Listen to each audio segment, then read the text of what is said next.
గం గం గణాధిపతి నమ. ఓం విశ్వకర్మ వీరబ్రహ్మణే నమ. గంధకం కట్టు. గంధకాన్ని ఎలా కట్టాలని చెప్తా.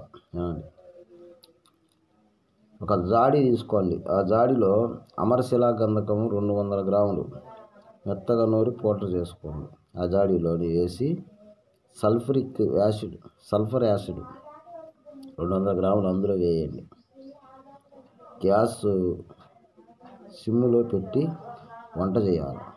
వంట చేస్తే దానిలో నుండి నల్లగా బొగ్గులాగా వస్తుంటుంది అన్నమాట.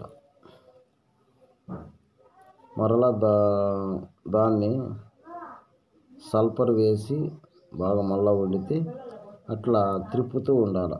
ఏది వేసి చాలా సల్ఫర్ వేసి కొద్ది అట్లా తిప్పుతూ ఉండాలి. అలా చేస్తూ గట్టిగా అయ్యేంత వరకు తిప్పండి.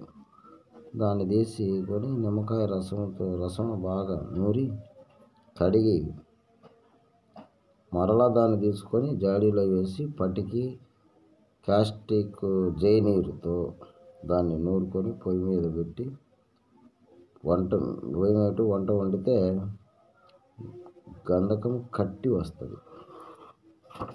సరేనా?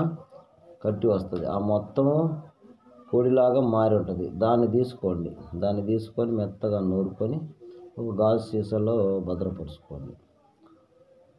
అప్పుడు గంధకము కట్టి ఉంటుంది అన్నమాట. నవసాగరము, క్యాస్టిక్, జైనీరు వండిన గంధకం కట్టుతుంది. మొత్తం ఇవన్నీ కడతాయి అన్నమాట. తక్కిన వస్తువు ఆ విధంగా చేసుకోండి. సరేనా? విశ్వకర్మ అవగాహన వీడియోస్. ముందు మీకు 9 ఉప్పులతో శంకు కట్టు చెప్పిన, గుర్తుందా? ఓకే.